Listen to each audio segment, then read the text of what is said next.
Escucha bien. En este canal te traigo ciencia ficción que te hace volar la mente. Pero tú querías algo más oscuro, algo crudo.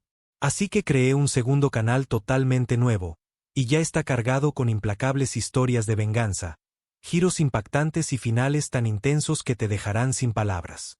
Si la emoción de la ciencia ficción te atrapa, el drama implacable de la venganza te va a volar la cabeza. El enlace está aquí mismo en pantalla y en la descripción. No esperes, entra ahora, suscríbete y adéntrate en el mundo más oscuro que me pediste crear para ti. No tocaron la puerta. El cielo se abrió una mañana sobre Siberia.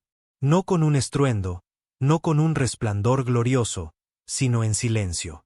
Sin sonido, sin advertencia, solo una nave de 160 kilómetros de ancho deslizándose entre las nubes como un cuchillo en piel suave. El mundo se detuvo.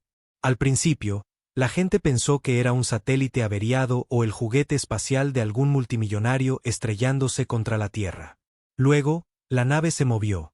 Lenta, deliberada, constante, como si no le importáramos, como si ya hubiera ganado algo que ni siquiera sabíamos que estaba en juego. 10 minutos después, cada pantalla en la Tierra, desde televisores en dormitorios hasta satélites militares, mostró el mismo mensaje en un inglés perfecto. Este planeta está ahora bajo la jurisdicción del orden galáctico.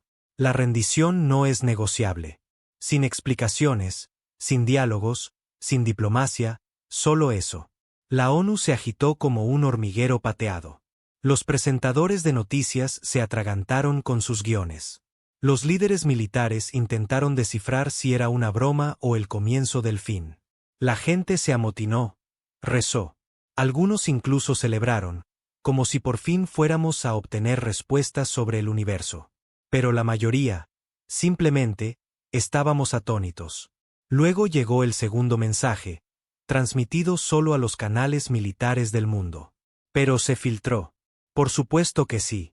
Un técnico de comunicaciones de bajo nivel en un búnker lo subió a la dark web una hora después, y ese fue el detonante. La resistencia resultará en el desarme de toda la especie. La desobediencia conducirá a la desactivación planetaria. Desactivación planetaria. Esa era su manera de decir que arrasarían nuestro mundo. Pensaron que nos arrodillaríamos. Tal vez tenían razones. El orden galáctico, como descubrimos después, había subyugado a 43 especies antes que nosotros. Civilizaciones avanzadas, antiguas, orgullosas, doblegadas hasta la obediencia. La Tierra era solo la siguiente en la lista. Pero había algo que no entendieron. No somos criaturas lógicas. Somos tercos, emocionales, pequeños bastardos furiosos. A la mayoría, si les dices que van a morir, lloran. A un humano, si le dices que debe inclinarse, te escupirá en la cara antes de que caiga el primer golpe. Y algunos humanos, como el coronel Brandt, no saben perder. Ni siquiera cuando es inútil. Brandt era fuerzas especiales, expulsado con deshonor tras liderar una incursión no autorizada en una guerra civil en el sudeste asiático. Perdió hombres, asumió la culpa, pasó 5 años pudriéndose en una prisión de Texas, olvidado por el país por el que sangró. El día que llegó la orden, Brandt estaba trapeando el suelo de una cafetería tras las rejas. 2 días después, estaba en una sala oscura bajo una montaña en Colorado, escuchando a un general de 3 estrellas hacerle una pregunta. Si vamos a pelear contra dioses, ¿cómo los herimos? Brandt no sonrió. Ni siquiera parpadeó. Les recordamos que monstruos nos crearon. Ese fue el momento en que la Tierra cambió.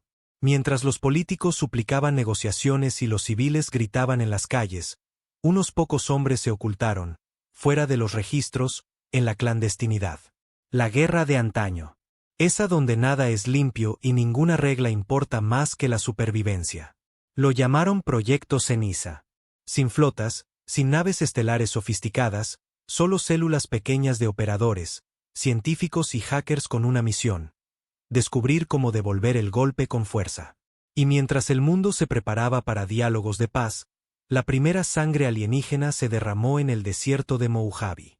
Metal quemado, extremidades esparcidas y una grabación encriptada del propio Brandt, transmitida a cada colonia y nave de la flota del orden.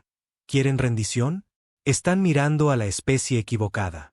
Lo llamaron una ocupación civilizada. Eso dijo el alto representante del orden galáctico en la primera transmisión abierta con los líderes de la Tierra. Una criatura de 6 extremidades llamada el Thor, cubierta de un brillo metálico que parecía armadura pero se movía como piel.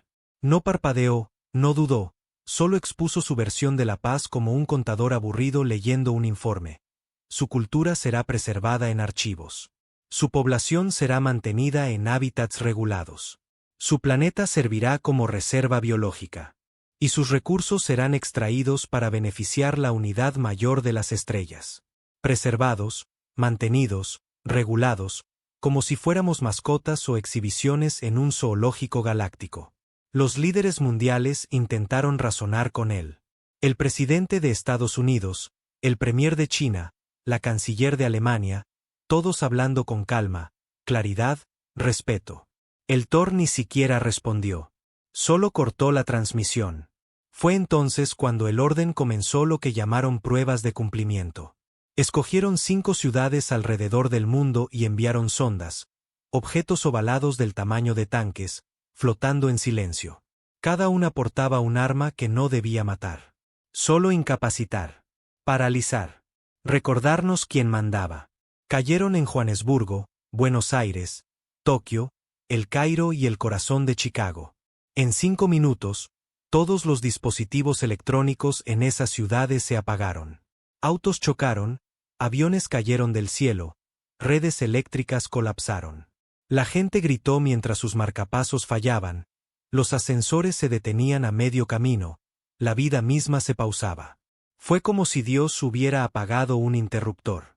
Luego vino el pulso, no una explosión, solo una onda. Energía pura, invisible, imparable. Golpeó la carne como un martillo. La gente cayó en las calles. Algunos se retorcían, otros se congelaban.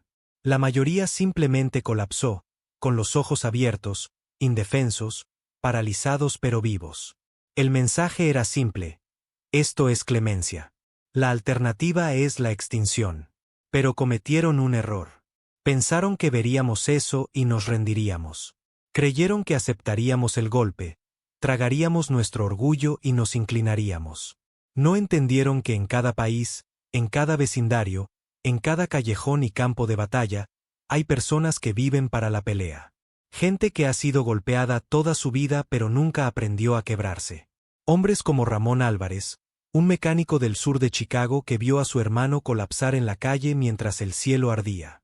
Hombres como André Vasilenko, un boxeador ruso convertido en contrabandista que perdió la mitad de su audición en una pelea en prisión y solo sintió rabia cuando las luces se apagaron en Moscú. Y, por supuesto, el coronel Brandt. Observó las pruebas desde un búnker de mando en Alaska, el único lugar intacto gracias a una red de IA experimental protegida bajo el permafrost.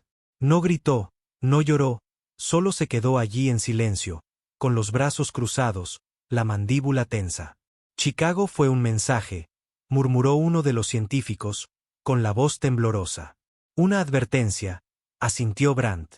Entonces, enviaremos uno de vuelta. Se volvió hacia la mesa.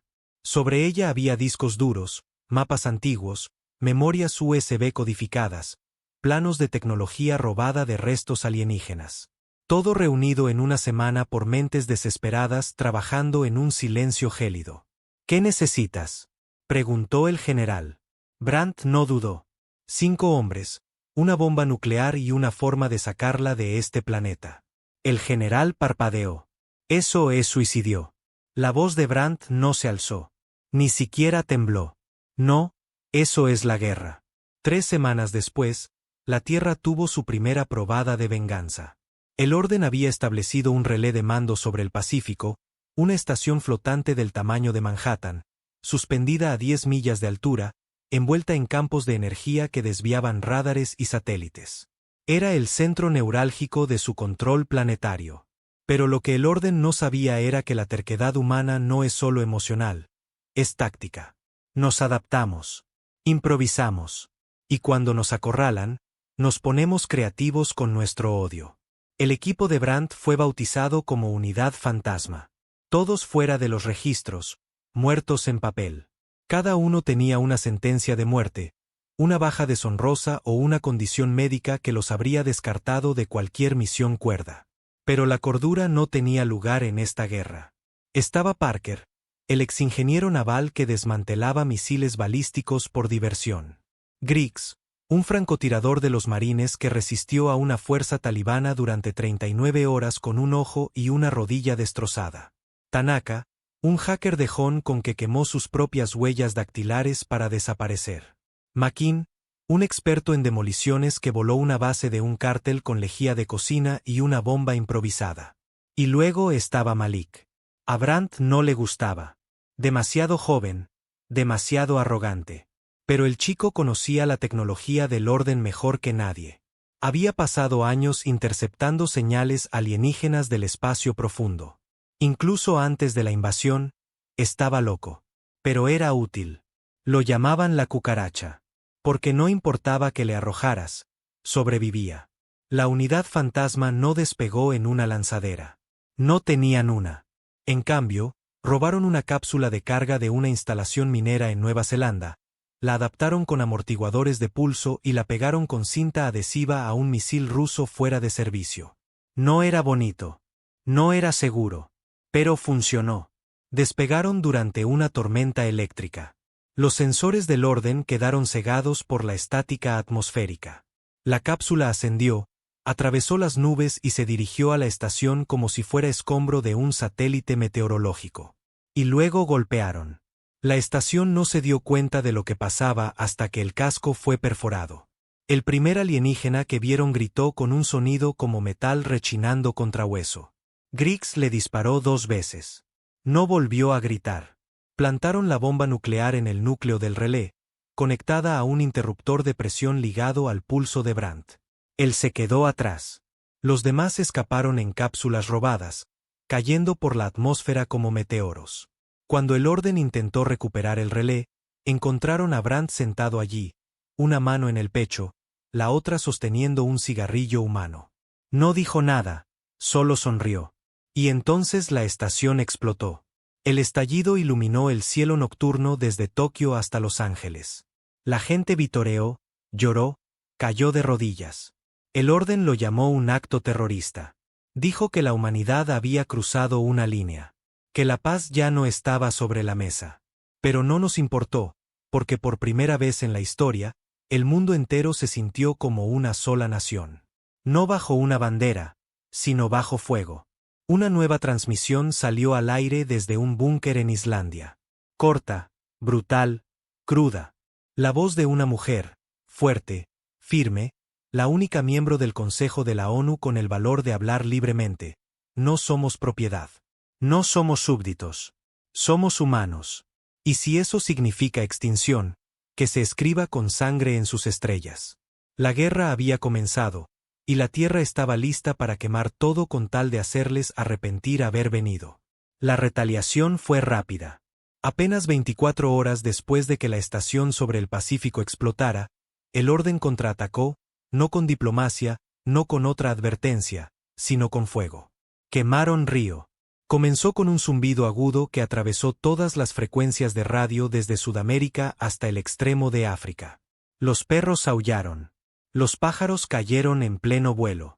La gente se tapó los oídos mientras la estática salía de cada dispositivo, incluso de los que estaban apagados. Y entonces llegó del cielo. 3 naves negras, largas, con forma de cuchillas, cortaron las nubes como si fueran seda. Sin ruido, sin luz, solo movimiento. Rápidas, elegantes, quirúrgicas. Flotaron sobre la ciudad como buitres sobre un animal moribundo. Y luego se abrieron. No bombas, no láseres, solo luz. Luz azul, blanca, abrasadora, que caía en haces, barriendo calles y edificios como reflectores del infierno. Donde los haces tocaban, la materia se deshacía. No explotaba, se desintegraba, convertida en cenizas en tiempo real. La gente corrió, pero no importó. Los haces no perseguían. No lo necesitaban. Solo pasaban. Cuando terminaron, 1/3 de la ciudad había desaparecido. Aplanada, vaporizada. Sin sobrevivientes, sin resistencia, sin explicaciones. El orden dejó los escombros intactos. Sin ayuda, sin mensajes, sin limpieza, solo silencio. El mensaje era claro. Esto es lo que pasa cuando dices no. Durante unos días, la Tierra se tambaleó. Incluso las células de resistencia más duras se silenciaron. Los que habían celebrado el bombardeo de la estación orbital ahora estaban en sótanos, aferrando rifles que apenas sabían usar. Madres enterraban a sus hijos en escombros. Padres hacían promesas a fantasmas. No había héroes, no había discursos, solo rabia. Y Brandt no estaba muerto. Había sido rescatado de los restos de la estación por un dron de salvamento que la resistencia había infiltrado en el campo de escombros orbitales días antes. Quemado, roto, apenas respirando, pero vivo. Lo remendaron en una instalación subterránea en Finlandia. Nada sofisticado, solo morfina, vendas y un cirujano que solía trabajar con insurgentes en Oriente Medio. Las manos del hombre temblaban. No por miedo, sino porque no quedaba anestesia. Brandt no gritó. Ni una vez. Sigue, murmuró entre dientes manchados de sangre. Cuando terminó, el cirujano dijo, deberías haber muerto. Brandt lo miró fijamente. Todavía no. La resistencia se fracturó después de Río. Algunos querían esconderse, dispersarse, esperar a que el orden se aburriera o se fuera. Otros querían negociar, hablar, rendirse si eso significaba sobrevivir. Pero un grupo pequeño, implacable, liderado por hombres como Griggs, Min y Tanaka, se negó a retroceder. Se llamaron el azote. Sin banderas, sin reglas, solo una misión: hacer sangrar al orden. No les interesaban grandes victorias ni gestos simbólicos. Atacaban convoys de suministros, saboteaban sitios de terraformación, hackeaban puntos de relé menores y reemplazaban transmisiones públicas con imágenes del desastre de Río acompañadas de heavy metal. Y peor aún, comenzaron a cazar alienígenas en tierra. El orden había estacionado miles de unidades de paz en el planeta.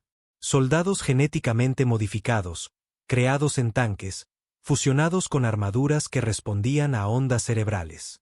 Medían más de 2 metros, no hablaban, no dormían, no sangraban como humanos, pero podían morir. El primero cayó en Bulgaria, emboscado en un paso montañoso. Tomó 4 horas, 2 artefactos explosivos improvisados y un cañón electromagnético casero construido por un adolescente con rencor. Ni siquiera ocultaron el cuerpo, solo lo ataron a un árbol con un cartel: no nos inclinamos. Después de eso, el orden comenzó a enviar escuadrones en lugar de individuos. No ayudó. El azote se adaptó. Usaron trampas, el terreno, guerra psicológica. Envenenaron las raciones alienígenas con cultivos bacterianos que no existían en las bases de datos del orden. Reprodujeron grabaciones de los gritos de sus caídos en frecuencias repetitivas que enloquecían a los soldados alienígenas. Disparaban a los que dudaban, torturaban a los que no. Se puso feo rápido, y a la gente le encantó. Los videos se filtraron en línea. Imágenes borrosas, brutales, de humanos retomando la pelea. Cadáveres alienígenas colgados en ciudades abandonadas. Guerreros humanos gritando victoria sobre pilas de cuerpos. La resistencia se había convertido en algo más oscuro, algo primitivo. Ya no peleaban por sobrevivir. Peleaban por venganza. Brandt sabía que no duraría. Las emociones se queman rápido, le dijo a Parker, observando una de las transmisiones desde una casa segura bombardeada en Groenlandia. Necesitamos algo más fuerte.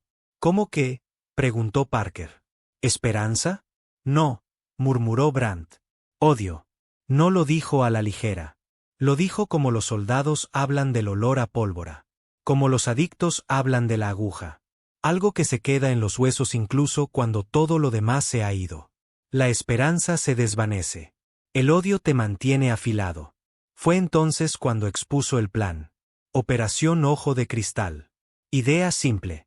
Ejecución demencial. El orden tenía un satélite de mando en órbita alta apodado el Observador. Seguía firmas térmicas, pulsos cuánticos, incluso actividad neuronal. Lo veía todo. Cada fogata, cada grito, cada movimiento. Había que cegarlo. No tenían una nave lo suficientemente rápida para alcanzarlo. Así que recurrieron a una vieja amiga, la gravedad. Había un lanzador de satélites cinéticos desmantelado enterrado en el desierto de Arizona. Una reliquia de un programa de armas de la Guerra Fría cancelado. Estaba diseñado para disparar varillas de tungsteno desde la órbita baja contra suelo enemigo con la fuerza de pequeñas bombas nucleares. Apodado varillas de Dios. Pero no necesitaban disparar hacia abajo. Necesitaban disparar hacia arriba. Tanaka reprogramó el sistema de guía. Min reemplazó las varillas de lanzamiento con una carga de acero masiva llena de uranio crudo y un núcleo de fusión desestabilizado robado de una operación minera.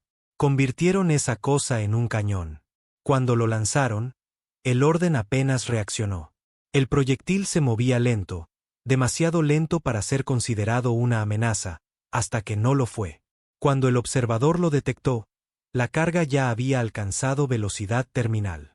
Y a diferencia de misiles o naves, no tenía señal, no había rastreo, no había motor, solo masa, velocidad y propósito. El observador se apagó en un instante. Un segundo, el ojo del orden vigilaba la Tierra. Al siguiente, ciego. El júbilo fue global. Incluso los que habían renunciado antes ahora rugían en la noche. Las iglesias hicieron sonar campanas. Las mezquitas cantaron más fuerte. Ejércitos dispersos, fragmentados, hambrientos, se unieron por primera vez bajo un solo pensamiento: podemos ganar. Pero no todos celebraban. En órbita, a bordo de la nave de guerra clase Juez, Kate Barr, el Thor observó la destrucción del observador con rostro inmóvil. Detrás de él estaba su segundo al mando, una criatura más joven e impulsiva llamada Valsk. Lo subestimamos, gruñó Valsk. El Thor no apartó la vista de la pantalla. No, malinterpretamos su cultura. Su debilidad no es la cobardía. ¿Entonces qué es? El Thor giró lentamente. La memoria. Valsk frunció el ceño. Recuerdan el dolor, la pérdida, la traición. Lo llevan consigo como armas. Avanzó, con voz fría. Hemos cometido un error. ¿Qué hacemos? El Thor hizo una pausa. Luego dijo una palabra. Limpiar. La Tierra aún no lo sabía, pero la siguiente fase había comenzado. El orden ya no enviaría advertencias. No más pruebas de cumplimiento, no más anuncios. La nueva directiva era la exterminación. Y la primera señal no llegó con fuego, sino con silencio. Pueblos enteros en Europa del Este se apagaron de la noche a la mañana. Sin transmisiones, sin cuerpos, solo desaparecidos, como si fueran borrados.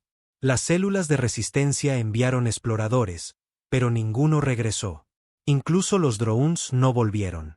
Luego llegó la lluvia negra. Cayó primero en la India. Aceitosa, espesa, transportada por nubes que no estaban allí una hora antes.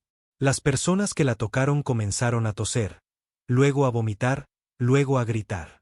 El aire olía a cobre y ozono, como si algo estuviera mal con el cielo. El orden había comenzado a usar armas biológicas, cosas sin nombre para la humanidad. El azote peleó más duro que nunca. Pero ahora no se trataba solo de matar alienígenas. Se trataba de proteger lo que quedaba. Civiles, niños, mujeres embarazadas escondidas en estaciones de metro. Ancianos aferrando rifles oxidados, custodiando tanques de agua como si fueran altares sagrados. Cada calle se convirtió en una trinchera. Cada hogar, una fortaleza. Y en algún lugar bajo un búnker congelado en Islandia, Brandt observaba todo con ojos muertos. No lloró. No se inmutó. Solo alcanzó el mapa. Había un último movimiento que no habían intentado. Y no era defensa. No era resistencia. Era ofensiva. Del tipo que haría que toda la galaxia recordara exactamente qué era la Tierra. No un mundo. No una civilización, sino un cementerio esperando ser llenado. Hay una parte del cerebro humano que solo se activa cuando sabe que no queda nada que perder. Eso es lo que Brandt había estado esperando. Lo vio encenderse en tiempo real. En los ojos de los luchadores de la resistencia sosteniendo armas rotas, en hombres hambrientos colocando explosivos con dedos temblorosos, en mujeres moribundas protegiendo a sus hijos con manos ensangrentadas. Ni uno pidió clemencia. Ni uno lloró por paz. No querían un tratado. Querían venganza. Y Brandt iba a dársela. La población mundial había caído un 17% en 2 meses. No por la guerra, por el silencio. Ciudades enteras desaparecieron de la red. Países enteros perdieron contacto. El orden ya no bombardeaba. Estaba borrando, limpiando. En las provincias del norte de Canadá, donde el frío dificultaba la estabilización de la tecnología alienígena, un grupo de refugiados encontró lo que el orden dejó tras procesar un pueblo.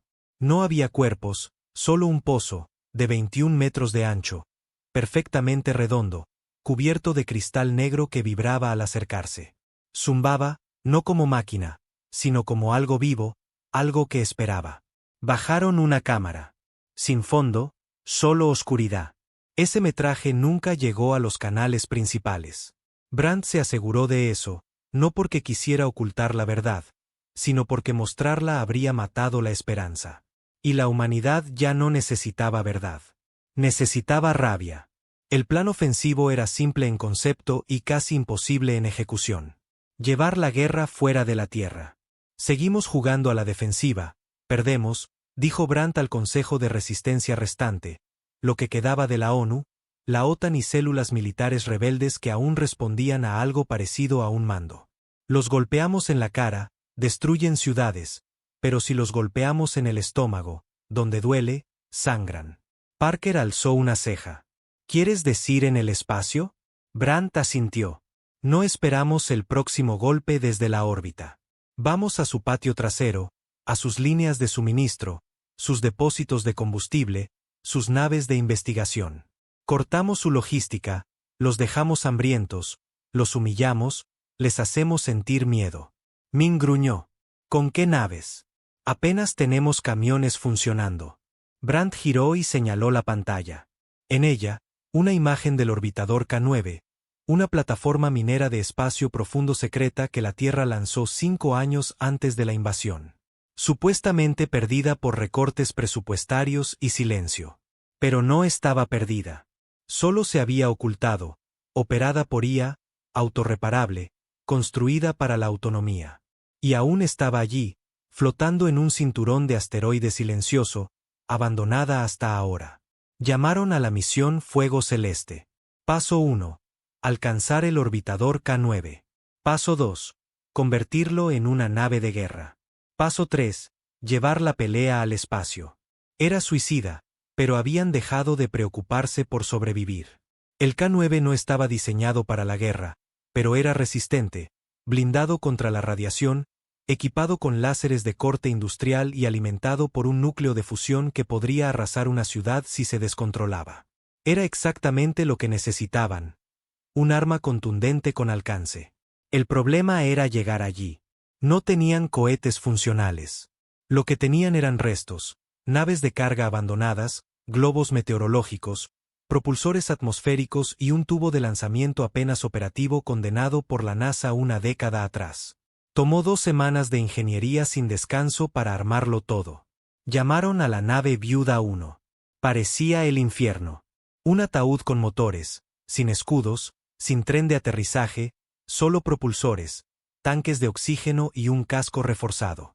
Suficiente para llevar a 4 hombres a la órbita, tal vez. Y Brandt sería uno de ellos. El lanzamiento fue sin ceremonias. 50 regresiva, sin banderas, solo una mañana fría, 4 trajes subiendo al estrecho caparazón de Viuda 1, y una radio rota susurrando una cuenta que terminó en nada más que fuego. La fuerza casi los mata. Viuda 1 tembló como poseída. Los tornillos se soltaron. Una tubería reventó en el ascenso. Parker se desmayó por la fuerza. Gemakin vomitó en su casco, pero funcionó. Rompieron la atmósfera. Y por primera vez desde la invasión, estaban fuera de la Tierra. Sin sonidos, sin órdenes, solo silencio y el vacío. El orbitador K9 apareció como un fantasma a la deriva, enorme, feo, cubierto de polvo de asteroides. Sus luces estaban apagadas, su señal fría. Pero cuando atracaron y reiniciaron el núcleo, cobró vida y los recibió. Estado: operación minera detenida. A la espera de directiva. Parker sonrió. Nueva directiva, K9, dijo Brandt. Vamos a empezar una maldita guerra. Adaptar el K9 no fue bonito. Tenían herramientas limitadas, 0 instrucciones y ningún respaldo. Pero tenían odio. Y el odio construye. Convirtieron los láseres mineros en cañones de plasma enfocados, reforzaron el casco con metal de drones alienígenas destruidos, transformaron la bahía de almacenamiento de minerales en una de armas, llenándola con explosivos, granadas PEM y cápsulas de abordaje improvisadas. Tanaka hackeó la IA, la hizo agresiva, impredecible. Esto ya no es una nave, murmuró. Es un cuchillo. Brandt asintió. Entonces apuñalemos algo. Su primer objetivo fue un esquife de reabastecimiento, una plataforma flotante anclada a un gigante gaseoso donde el Orden extraía hidrógeno y lo procesaba para uso interestelar. No estaba muy custodiado porque no esperaban que la Tierra tuviera algo en el espacio. Ese fue su error. El K9 se acercó silencioso, camuflado en polvo espacial. Cuando perforaron el casco del esquife, los guardias del interior no eran soldados. Eran trabajadores, científicos. A Brandt no le importó. Los abatió como si no estuvieran allí. Dejaron a uno vivo, solo uno, para llevar el mensaje. Lo tallaron en la pared interna del esquife antes de detonar el reactor. Estamos viniendo. Tomó 3 semanas para que el Orden entendiera qué estaba pasando. 3 estaciones de reabastecimiento destruidas. 2 naves de investigación abordadas, despojadas y explotadas. Una lanzadera diplomática secuestrada y enviada a estrellarse en un pozo gravitacional. Y luego el K9 desapareció de nuevo, en el silencio, en el cinturón de asteroides. Eran fantasmas, pero ruidosos. Por cada lugar donde el Orden tocaba la Tierra, el K9 los golpeaba en órbita. Era una guerra asimétrica, y estaba funcionando. El Orden se adaptó. Comenzaron a armar estaciones civiles, duplicaron patrullas, desplegaron naves cazadoras con IA avanzada de rastreo. Por un tiempo, el K9 las esquivó todas. Hasta que no lo hizo. La emboscada ocurrió fuera de la órbita de Titán. 3 interceptores, rápidos, letales, cada uno con cañones de plasma que podían partir un carguero por la mitad. El K9 resistió. Parker tomó el timón, maniobró entre campos de escombros como si jugara. McKean manejó los cañones, gritando obscenidades cada vez que destruía una nave. Tanaka evitó que la IA fallara bajo presión. Pero fue Brandt quien tomó la decisión final. Recibieron un golpe de más. El reactor filtraba. El casco estaba perforado. El oxígeno se agotaba. Tenían una oportunidad. Redirigió toda la energía a los motores. Alineó el K9 con el interceptor más grande y aceleró. Una carrera suicida. En el último segundo, Tanaka y Parker escaparon en cápsulas. McKean se negó. No corro. Brandt asintió, luego miró hacia la Tierra por última vez. Solo un punto pequeño en la negrura. Mostrémosles lo que un hombre muerto puede hacer. El K9 chocó contra el interceptor a máxima potencia. La colisión rompió el núcleo de la nave, desencadenó una reacción en cadena y convirtió el sector en un cementerio flotante. La explosión fue tan masiva que se vio desde las ruinas de la colonia marciana. Y el Orden, por fin, entendió algo. Los humanos no querían paz. Querían la guerra que les prometieron. La cápsula de Tanaka fue recuperada por una nave rebelde orbitando Marte. La de Parker aterrizó en el Sáhara, medio muerto, con los huesos destrozados. Pero vivieron y llevaron la historia. El coronel Brandt, McKean, el K9, los primeros humanos en golpear en el espacio y hacer que la galaxia sintiera miedo.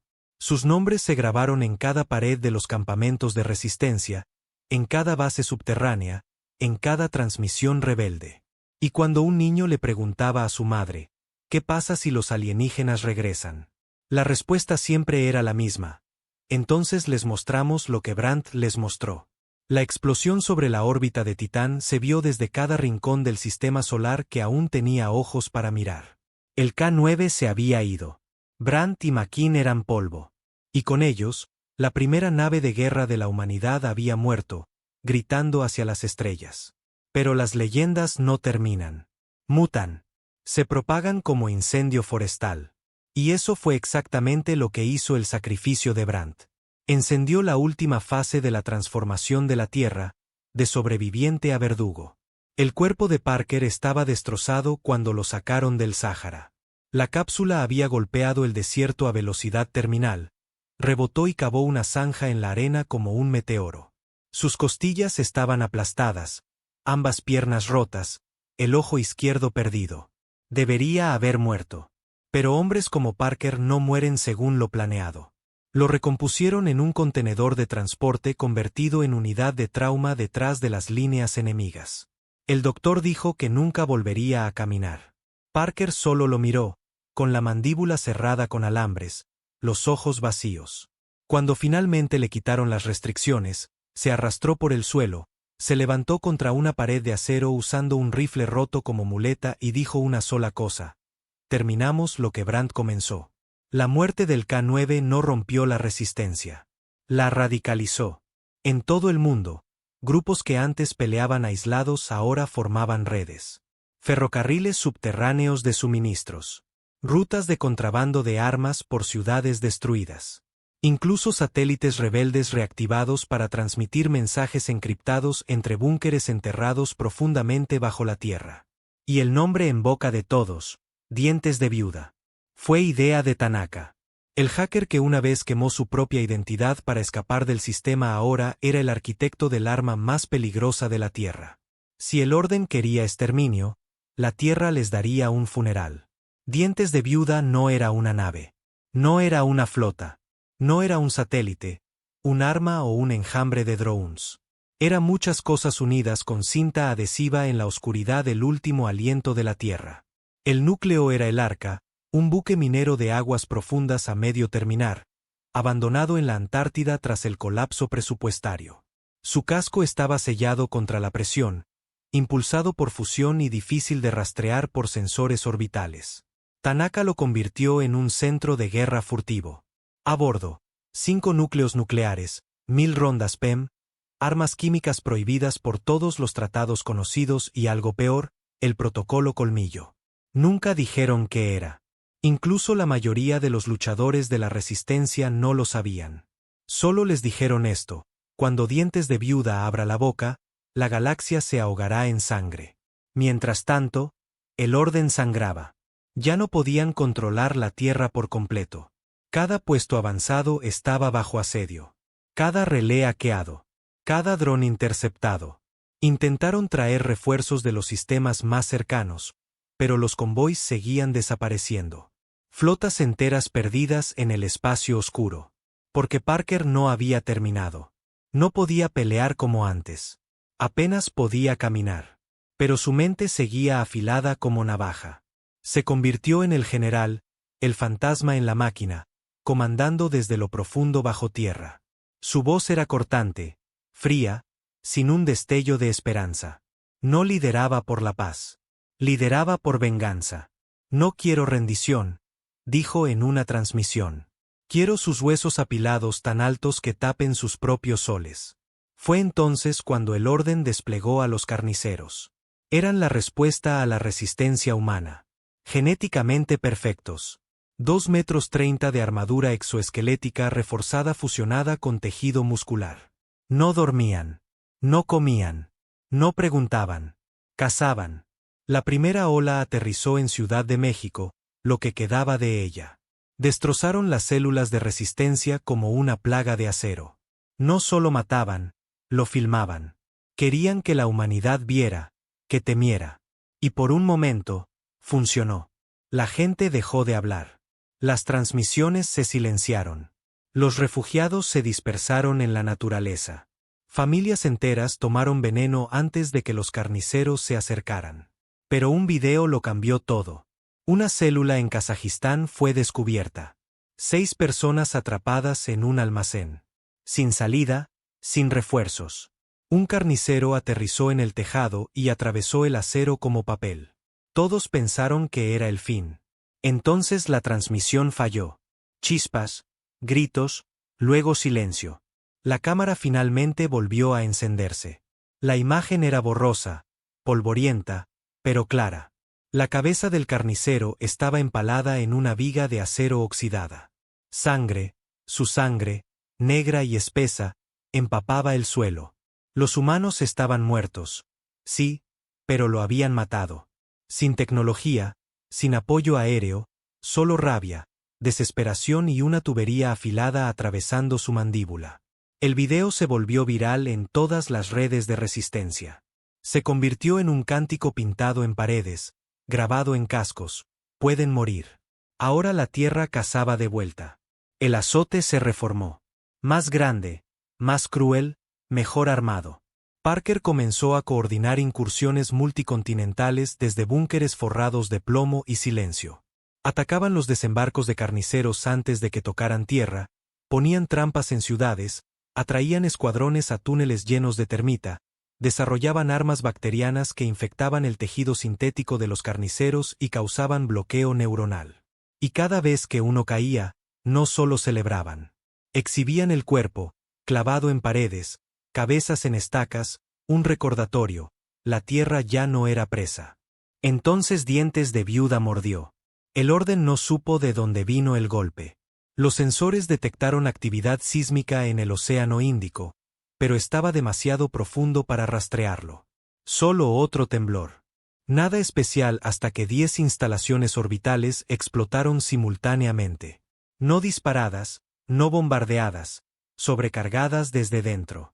De alguna manera, Tanaka había infectado sus sistemas, alimentando bucles lógicos a su IA que causaron retroalimentación cuántica, quemaron sus núcleos, desencadenaron reacciones nucleares en cadena. 10 estaciones del orden destruidas. 30.000 vidas alienígenas extinguidas en un instante. La retaliación fue rápida. El alto mando del orden emitió una directiva de quema. Sin precisión, sin limpiezas selectivas, solo fuego. Desde la órbita, desplegaron los motores de abrasión, nubes negras de polvo de nanitas diseñadas para convertir la materia en combustible crudo. Probadas primero en lunas estériles, ahora apuntadas a la Tierra. 3 nubes, cada una del tamaño de Manhattan, dirigiéndose a continentes principales. Tanaka lo observó en silencio, luego se volvió hacia Parker. No podemos detenerlas, dijo. No podemos dispararles. No podemos correr más rápido que ellas. Parker miró la pantalla, luego dijo 2 palabras: protocolo colmillo. La carta final, la que Brandt nunca vivió para usar. En lo profundo de Dientes de Viuda había un arma que ningún humano había probado, construida con restos de tecnología alienígena. Una esfera negra pulsante con energía encontrada en las ruinas de un transporte del orden estrellado 2 meses después de la guerra. Los científicos decían que era un núcleo de memoria, pero no como los nuestros. Este no almacenaba datos. Almacenaba emociones. El orden lo había usado para programar empatía sintética en comandantes de IA. Tanaka lo reprogramó y lo llenó con rabia humana, dolor, sufrimiento, traición, gritos, jadeos, madres sosteniendo bebés muertos, hombres muriendo con cuchillos entre los dientes, ciudades ardiendo, familias destrozadas. Lo grabó todo y lo alimentó a la esfera. El protocolo colmillo no disparaba un arma. Transmitía un sentimiento, una señal tan poderosa que superaba el lenguaje, la cultura, incluso la biología. No hablaba, gritaba. Cuando lo activaron, el pulso se extendió por el sistema solar. No un estallido, no un destello, solo pura agonía humana proyectada en las mentes de cada soldado, nave y IA del orden. Y por primera vez desde la invasión, el orden dudó. Las naves se congelaron en órbita. Los motores de abrasión se detuvieron. Los carniceros cayeron de rodillas. Sus mentes se inundaron con recuerdos que no eran suyos. Miedo, desesperación, la verdad cruda de lo que la Tierra había sufrido. Era demasiado. 1/3 de la flota dio media vuelta. Algunos se autodestruyeron, otros abrieron fuego entre sí. El sistema estaba en caos, y la humanidad no desperdició la oportunidad. El contraataque fue brutal. Cada célula humana restante se activó. Misiles disparados desde camiones disfrazados de ambulancias. Francotiradores abriendo fuego desde torres de iglesias. Silos subterráneos detonando. Refugiados convertidos en soldados. Niños repartiendo balas. Y cuando el último motor de abrasión cayó del cielo, estrellándose en el Atlántico como un dios moribundo, el mundo no celebró. Solo respiró por primera vez en meses. La Tierra exhaló. Pero no había terminado, porque ahora la Tierra tenía un arma. No solo tecnología, no solo naves, sino la verdad. Que incluso los dioses sangran. Que el miedo corta en ambas direcciones. Que la humanidad, acorralada, humillada, destripada, seguía en pie, seguía peleando. Y ahora iba por sangre. La señal llegó a ellos en 11 días. El grito del protocolo Colmillo, esa transmisión cruda y sin filtro de agonía, furia y pérdida humana, no solo interrumpió la flota del orden. Viajó más allá del sistema terrestre, a los oscuros salones del Consejo de Dominio, la Cámara Gobernante del Orden Galáctico, un imperio antiguo construido sobre lógica, estructura y obediencia. Los imperios como el suyo no debían sentir. Así habían gobernado durante siglos. Una voz, una voluntad. Pero cuando la señal golpeó sus mentes, desgarró cada protocolo, cada cortafuegos, cada barrera psíquica. Algunos gritaron, otros lloraron, y uno de los altos árbitros, una especie criada para la neutralidad y la ausencia de emociones, se arrancó la lengua de un mordisco y colapsó en el suelo de obsidiana pulida. No había forma de malinterpretarlo. La humanidad no solo resistía. Declaraba algo mucho peor. Parker no celebró. Observó el colapso de las flotas del orden, las transmisiones desordenadas de carniceros volviéndose contra los suyos, y los restos ardientes de los motores de abrasión fallidos con la misma mirada vacía que le devolvía su propio reflejo cada mañana. Estaba funcionando. La Tierra ya no estaba ocupada. Estaba siendo evitada. Fue entonces cuando supo que habían alcanzado la siguiente fase. Ya no somos presas, dijo en un canal seguro a cada líder de resistencia sobreviviente. Somos un patógeno. El azote había crecido. Ya no eran rebeldes dispersos. Eran un ejército, no oficial, no uniformado, pero letal. Unidos por sangre y odio, endurecidos por el hambre y la matanza, entrenados en cada infierno que la tierra ofrecía. Su lema, escrito en paredes desde Brasil hasta Pekín, era simple: somos la enfermedad que no pueden curar. Y ahora querían propagarla. El mando de resistencia acordó. La única forma de asegurar la supervivencia era llevar la guerra fuera del mundo. Tanaka lo llamó el segundo éxodo. No una evacuación, no una huida, sino una invasión. No tenían naves adecuadas, ni armada, ni pilotos entrenados. Así que hicieron lo que los humanos siempre hacen cuando están acorralados. Robaron. Secuestraron naves del orden abandonadas tras ataques previos, reprogramaron sistemas de control, adaptaron IA para aceptar voces humanas, arrancaron los lujosos camarotes para hacer espacio a armas, literas y cápsulas de desembarco. No las llamaron naves estelares. Las llamaron sabuesos. Rápidas, crueles y leales solo al dolor. El primer sabueso fue tripulado por 10 operadores del azote, veteranos de los peores tiroteos de la Tierra. Su misión: encontrar un mundo del orden. Explorar, atacar, enviar un mensaje. Ni siquiera esperaron a completar las reparaciones. Salieron de la órbita con tuberías de combustible goteando y tanques de oxígeno a medio llenar. No les importaba. El primer objetivo fue un mundo periférico llamado Calterin, una colonia minera que suministraba titanio para los cascos de las naves del orden. Defendida solo por drones y una milicia civil. El sabueso entró en la atmósfera a máxima potencia, dejando un rastro de fuego en su cielo. Sin demandas, sin presentaciones, solo un aterrizaje y luego rabia. El azote irrumpió en la torre de control principal usando explosivos hechos de tecnología del orden reutilizada y napalm casero. Arrasaron las defensas, masacraron soldados y lo transmitieron todo. No solo mataron, humillaron. Uno por uno, arrastraron a los ingenieros del orden a las calles, les arrancaron los uniformes y los obligaron a arrodillarse. Luego hicieron una pregunta. ¿Recuerdan lo que le hicieron a Río? Y entonces les dispararon. En vivo, sin filtros, transmitido por las redes de la colonia para que todos lo vieran. Al final, Parker envió un mensaje a los civiles restantes: su muerte aún no es necesaria. Abandonen esta colonia. Dejen todo lo que tienen. Y lo hicieron. Para cuando el orden reunió una flota de respuesta, el azote ya se había ido.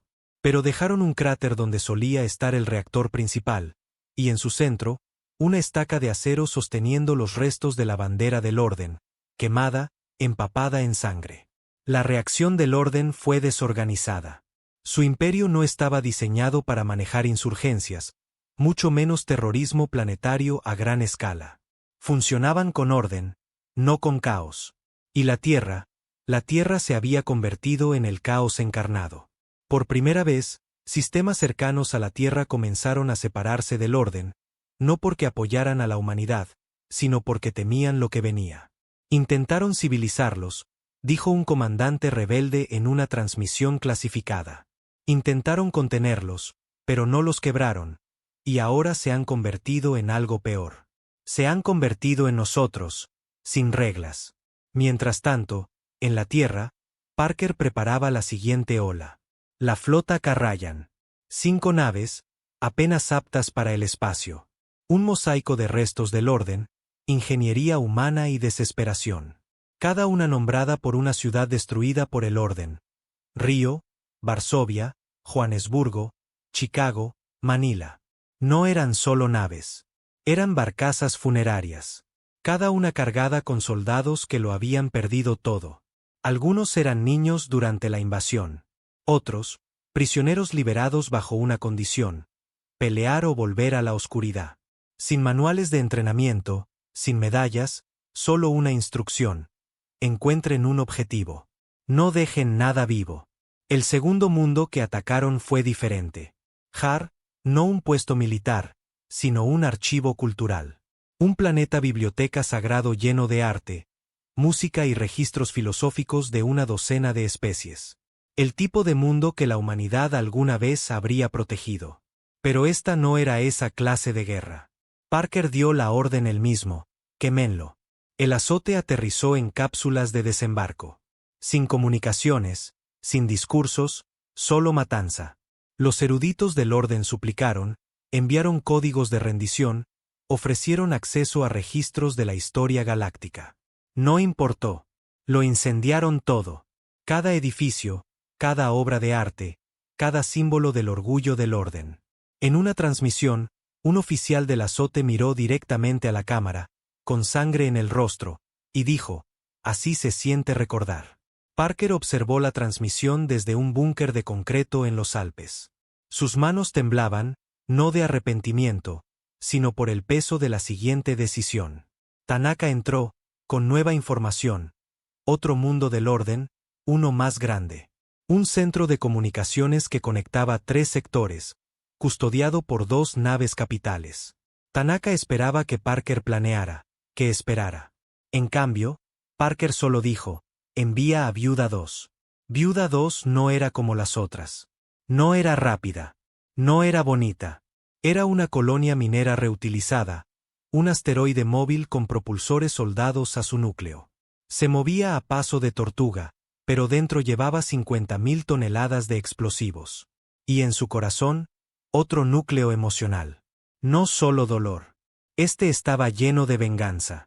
Diseñado para detonar en un pulso psíquico que destrozaría las mentes de cualquier especie del orden en rango planetario. No matarlos. No, solo quebrarlos. Hacerlos sentir todo lo que la Tierra había sentido. Cada grito, cada quemadura, cada traición. Durante 30 minutos antes de que la carga detonara, los habitantes de ese mundo colapsaron en ataques de locura. Algunos se arrancaron los ojos. Otros gritaron pidiendo perdón por especies que ni recordaban haber conquistado. Y cuando la bomba finalmente explotó, destrozó la corteza del planeta. Convirtió la superficie en una tumba de lo sin mente. La galaxia tomó nota. El orden comenzó a fracturarse. Los aliados desertaron. Especies vasallas huyeron al espacio profundo. Y en el caos, una nueva señal comenzó a rebotar por las grietas de la red moribunda del orden. Un símbolo, una mano roja sosteniendo una corona rota, y dos palabras: juicio humano.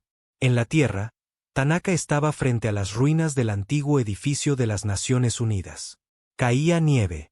El aire olía a polvo y ozono. Encendió un cigarrillo, dio una calada y observó a un grupo de niños, de 10 u 11 años, jugando con palos y trozos de metal. Uno se había pintado la cara de negro y rojo. Otro llevaba una tubería doblada como rifle. No tenían miedo. Se estaban preparando. Se volvió hacia Parker. ¿Crees que nos hemos convertido en monstruos? Parker no respondió por un largo rato. Luego miró al horizonte, vacío, quemado, y dijo: no, creo que siempre lo fuimos. Solo nos dieron una razón. El orden galáctico ya no solo sangraba. Estaba desangrándose. Para el final del tercer mes tras la destrucción de Calter y Nijar, 27 sistemas habían declarado neutralidad. 5 se habían rendido por completo, esperando evitar la atención humana. 2 habían detonado sus propios arsenales militares por si acaso. La estructura una vez divina que había subyugado civilizaciones enteras era ahora un esqueleto podrido, temblando, paranoico, roto. Pero en ese vacío, algo peor comenzó a tomar forma. Parker lo vio venir. Tanaka lo advirtió. Otras potencias están observando, dijo Tanaka, con los ojos rojos por falta de sueño. No ayudaron al orden, pero no van a dejar que esto siga. Parker encendió un fósforo. No un encendedor. Un fósforo. De los antiguos. Dijo que lo ayudaba a pensar. Miró la llama. Que vengan.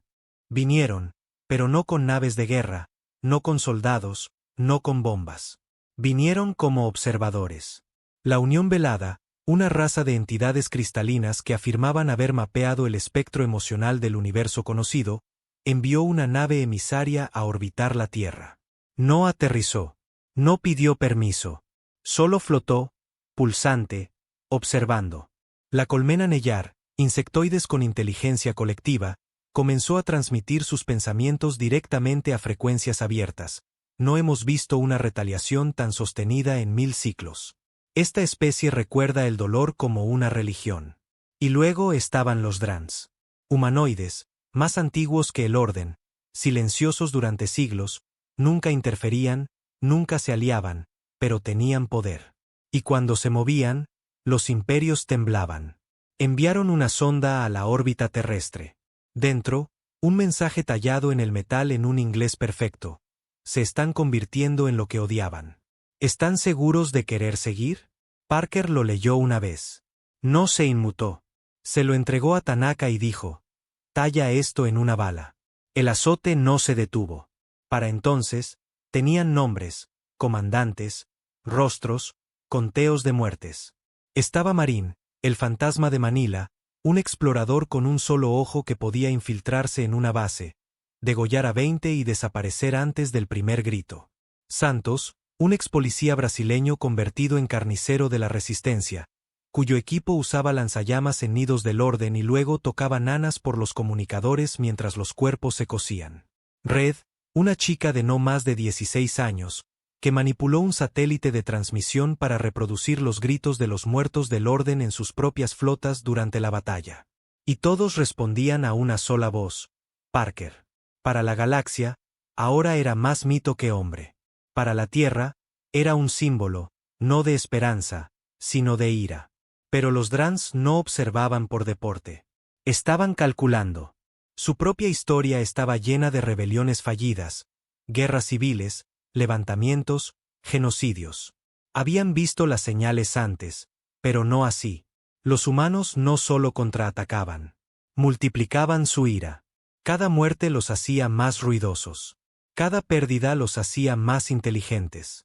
Y cada error del orden se convertía en un arma en manos de la Tierra. Eso aterrorizaba a los Drans. Así que tomaron una decisión. Si no detenían a Parker ahora, la enfermedad de venganza de la Tierra se extendería al resto de la galaxia. El orden podría merecer caer, pero la humanidad no merecía alzarse. Comenzó con una tormenta. Sobre Noruega, el cielo se abrió, no con fuego, con silencio. Un armadrán, algo que la Tierra nunca había visto. Una bobina gravitacional, invisible, sin sonido, pero afilada. Cortó un tramo de bosque de 16 kilómetros limpiamente del mapa. Sin calor, sin advertencia, solo desaparición. Luego vino la voz, una transmisión del mando Dran. No venimos como aliados del orden. Venimos a enterrar su ira antes de que se convierta en una plaga. Tanaka fue el primero en verlo como algo diferente. No intentan matarnos. Todavía no, le dijo a Parker. Intentan cortar la cabeza. Tú, yo, el liderazgo del azote, decapitar el movimiento. Llegaron tarde, dijo Parker. ¿Por qué? Parker abrió los registros de comunicación, reprodujo 3 archivos de audio. Uno era de una célula de resistencia en Uganda, declarando que habían lanzado un ataque orbital con torpedos de plasma recuperados. Otro de una tripulación en órbita de Saturno, preparándose para secuestrar otra nave del orden. El último, un niño de no más de 12 años, transmitiendo una lista de nombres alienígenas, objetivos, enemigos. No construyeron un movimiento, Tanaka, dijo Parker. Construyeron una creencia. Eso no se puede decapitar. Los Drans escalaron. 3 ataques tácticos. Uno en Nueva Zelanda destruyó un depósito de armas entero. Otro en Argentina vaporizó un punto de reunión del azote. Y uno en Zúrich, donde estaba Tanaka. Murió un jueves. Sin dolor, sin advertencia, solo se fue, como una vela apagada a mitad de una frase. Parker no habló durante 6 horas. No se movió. Cuando finalmente abrió la boca, los hombres en el búnker se congelaron. Dijo solo 3 palabras: quemen su mundo. El azote respondió de inmediato. No tenían inteligencia sobre los mundos natales de los Drans, pero tenían rumores. Un planeta oculto, protegido, antiguo, supuestamente imposible de alcanzar. Lo encontraron de todos modos y enviaron a Viuda 3. No una nave, una carga útil. Dentro, una bomba de memoria, como el protocolo Colmillo. Pero peor. Esta no estaba llena solo de dolor. Estaba llena de Tanaka. Su voz, su mente, sus recuerdos, su furia, cada archivo, cada palabra, cada segundo de su vida grabada programada en una ojiva psíquica dirigida a la especie que lo tomó. Golpeó la órbita externa del mundo Dran. No mató a nadie, pero los cambió. Durante 12 horas, cada Dran escuchó los últimos pensamientos de Tanaka. Su último aliento, su miedo, su desafío, su ansia de venganza. Y en ese eco, vieron el futuro, su propia destrucción. Porque si un humano podía quebrarlos con solo un recuerdo, ¿qué pasaría cuando la Tierra aprendiera a aprovechar millones? Los Drans se retiraron, no públicamente, no formalmente, pero uno por uno, sus naves desaparecieron de la órbita terrestre. No ofrecieron disculpas, no hicieron promesas. Solo se fueron. Y la humanidad no les agradeció. Los marcó como los siguientes. El resto de la galaxia había visto suficiente. Algunas especies comenzaron a aliarse con la Tierra, no por respeto, sino por miedo. Mejor arrodillarse temprano que arder tarde. Uno por uno, ofrecieron naves, tecnología, recursos. Algunos lo llamaron diplomacia. Otros lo llamaron por lo que realmente era: apaciguamiento. Pero a la Tierra no le importaba. No quería gobernar. Quería arruinar. Ese invierno, Parker visitó las ruinas de Moscú, una de las primeras ciudades golpeadas durante la invasión inicial. Aún congelada, aún cenizas. Estuvo allí solo. Sin guardias, sin comunicadores, solo nieve. Se arrodilló junto a una estatua quemada. Alguna vez fue Lenin, ahora destrozada más allá del reconocimiento. Sacó un pedazo de metal de su abrigo. La placa de identificación de Tanaka. La enterró en el hielo, no por paz, sino como semilla, una lápida, una advertencia. Que incluso la civilización más avanzada de la galaxia no podía detener a un hombre con un recuerdo y un rencor. La galaxia finalmente aprendió una cosa. No invades la Tierra. Sobrevives a la Tierra. Si tienes suerte. Habían pasado 1 año y 29 días desde que el cielo sobre Siberia se abrió y el orden galáctico exigió la rendición de la Tierra. 1 año y 29 días desde que dijeron que la resistencia no era negociable. 1 año y 29 días desde que el coronel Brandt miró al corazón de la extinción y dijo: entonces haremos que se arrepientan de haberlo pedido. Ahora el orden se había ido. No derrotado, extinto. Sus flotas estaban en pedazos, flotando entre lunas y cinturones de asteroides, medio canibalizadas por tripulaciones rebeldes. Sus centros de comunicación habían desaparecido, sus archivos quemados. Sus líderes, los pocos que no se habían envenenado a sí mismos, ahora eran prisioneros, pasados entre células de resistencia como trofeos. Y la Tierra seguía en pie, marcada, hambrienta, radiada, casi inhabitable en algunas regiones, pero viva y más peligrosa que nunca. Parker estaba en silencio en el puente de Viuda 4, la última nave de guerra que la Tierra había lanzado, aún oliendo a óxido y sangre. Debajo de él, el planeta Korab ardía, el último bastión importante del orden donde los vestigios de su consejo de guerra se habían escondido, defendidos por ciudadelas de cielo negro y flotas mercenarias. No dio discursos, ni advertencias, ni ofreció rendición. Solo dijo: arrásenlo. Y lo hicieron. La guerra había terminado. El resto de la galaxia lo entendió. Lo habían visto suficiente. Algunas especies comenzaron a usar bandas rojas en sus extremidades o antenas, símbolos de neutralidad, sumisión o respeto, según a quien preguntaras. Otras huyeron al vacío, abandonando colonias, intentando desaparecer antes de que la Tierra llamara a su puerta. Pero la Tierra ya no perseguía. La bestia se había alimentado y ahora miraba su propio reflejo, preguntándose qué demonios se había convertido. Parker regresó a la Tierra en silencio. Sin ceremonias, sin multitudes. Nadie sabía que estaba de vuelta, excepto los viejos sobrevivientes que aún respondían a las frecuencias encriptadas enterradas bajo búnkeres y concreto. Caminó por las ruinas de Berlín. El aire picaba con cenizas y frío. La naturaleza comenzaba a reclamar lo que la guerra dejó atrás.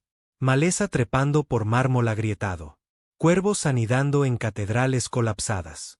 Encontró un banco, se sentó y esperó. No estuvo solo por mucho tiempo. Un hombre se acercó, delgado, desgastado, con un brazo faltante. No saludó, solo se sentó a su lado, sin palabras. Llegó otra, una mujer con la piel ampollada por la radiación, cubierta de tatuajes que contaban sus muertes. Luego otro, y otro. Pronto eran 20. Todos de diferentes unidades, diferentes continentes, diferentes pesadillas, con una cosa en común: habían sobrevivido. Y ahora no tenían enemigos que matar. Parker rompió el silencio. ¿Ganamos? Nadie respondió. Soltó una risa seca, sin humor. Se siente como perder con mejor iluminación. Marín, el fantasma de Manila, habló después. Nos temieron. Parker asintió. Lo hicieron. ¿Y ahora qué? No respondió de inmediato, luego dijo: ahora descubrimos quiénes somos sin un enemigo. Pero ese era el problema, ¿no? Porque durante un año entero, la humanidad se había convertido en la ira hecha forma. Habían transformado su dolor en pólvora, su pérdida en misiles, su memoria en ojivas. Habían vertido cada gramo de su identidad en no ser víctimas otra vez. Y ahora, sin nada más que quemar, ¿qué eran? Parker no era ingenuo. Sabía que la paz no llegaría fácil, o quizás nunca. Ya había murmullos, facciones formándose, viejos rencores resurgiendo. Algunos del azote se habían separado, negándose a desmovilizarse. Querían más. No venganza, control. El primer grupo disidente se llamó la Doctrina Roja. Su creencia era simple: la paz es una mentira que cuentan los débiles. La guerra es el único Dios honesto. Comenzaron a atacar sistemas alineados con el orden que ya se habían rendido. Quemaban ciudades no por justicia, por diversión. Algunos de los peores horrores de la guerra no fueron cometidos por alienígenas, sino por estos humanos, estos fanáticos, estos fragmentos de la máquina de venganza que nunca se apagó. Ya no eran soldados. Eran pirómanos con un lanzallamas y nadie para detenerlos. Parker fue arrastrado de vuelta al redil. El Consejo Humano Provisional, formado por comandantes de resistencia dispersos, exmilitares y políticos desesperados, le suplicó que hablara, que liderara de nuevo, que uniera el movimiento antes de que colapsara en una guerra tribal. Dijo que no al principio. Luego le mostraron un video. Soldados de la Doctrina Roja arrastrando civiles alienígenas, niños, desde una tienda médica en un mundo rendido. Reían mientras los obligaban a cavar sus propias tumbas. Esa noche, Parker hizo una última transmisión. No apareció con uniforme, no en un podio, solo sentado en una silla rota con el cráneo agrietado de un carnicero colgando detrás como advertencia. Su voz era cruda, sin ensayos, humana. Nunca pedí liderar, nunca quise ser el héroe de nadie. Quería venganza, y la conseguí. Pero ahora veo lo que hemos construido. No es paz. Es solo un tipo diferente de plaga. Se inclinó hacia adelante. Si matan civiles desarmados, si queman ciudades por placer, si creen que el miedo es lo mismo que el respeto, entonces no son mejores que los monstruos que combatimos. Y luego dijo la frase que resonaría en cada señal restante, cada pared, cada memoria. Si quieren seguir siendo los villanos, bien, pero no lo hagan con nuestra bandera en el pecho. En días, la Doctrina Roja se dividió, la mitad se disolvió. Otros se volvieron unos contra otros. Algunos incluso asesinaron a sus propios comandantes para evitar ser purgados. Los que continuaron la matanza, Parker los cazó él mismo. No con flotas, no con drones, con equipos, viejos amigos, sobrevivientes, fantasmas de una guerra que se negaba a terminar. Se llamaron los últimos dientes. Y su trabajo era simple: limpiar lo que creamos. Para el segundo aniversario de la invasión, la Tierra ya no era solo un planeta. Era un nombre, una maldición, una advertencia, una religión, una cicatriz. Algunas especies ahora nombraban a sus hijos con nombres de ciudades humanas como símbolos de fuerza. Otras ni siquiera pronunciaban la palabra Tierra en voz alta. En el bajo mundo galáctico, una frase se volvió común: crúzame y te enviaré a la Tierra. Significaba muerte, o algo peor, recuerdo. Parker nunca dio otro discurso, nunca aceptó ningún rango. Pasó el resto de su vida viajando entre los sistemas externos, reconstruyendo donde podía, enterrando donde debía, a veces solo. A veces con Marín, santos u otros que aún oían los tambores de la guerra en sus sueños. Murió 13 años después. No en batalla, no por una bala, solo silenciosamente en un pequeño puesto orbitando una estación de reabastecimiento que alguna vez tuvo el orden. Encontraron un mensaje tallado en el acero junto a su cama. Solo 5 palabras: no dejen que nos convirtamos en ellos. Lo enterraron en la tierra, bajo lo que quedaba del antiguo edificio de la ONU. Un cráter ahora lleno de maleza y lluvia. Sin estatua, sin desfile, solo una placa, un nombre, y junto a él, el emblema del azote, la mano roja sosteniendo la corona rota. Epílogo. Han pasado 50 años. Un nuevo consejo gobierna la tierra. Uno formado por soldados y civiles por igual. Estricto, vigilante, implacable. Mantienen la paz. Apenas. Pero el legado de la guerra nunca se desvaneció. Las naves aún llevan las cicatrices. Los niños aún usan placas de identificación como collares. Y cada año, en el aniversario de la primera invasión, todo el planeta se detiene. No para celebrar, no para lamentar, sino para recordar lo que costó, a quienes perdieron y porque la Tierra nunca, jamás, volverá a inclinarse.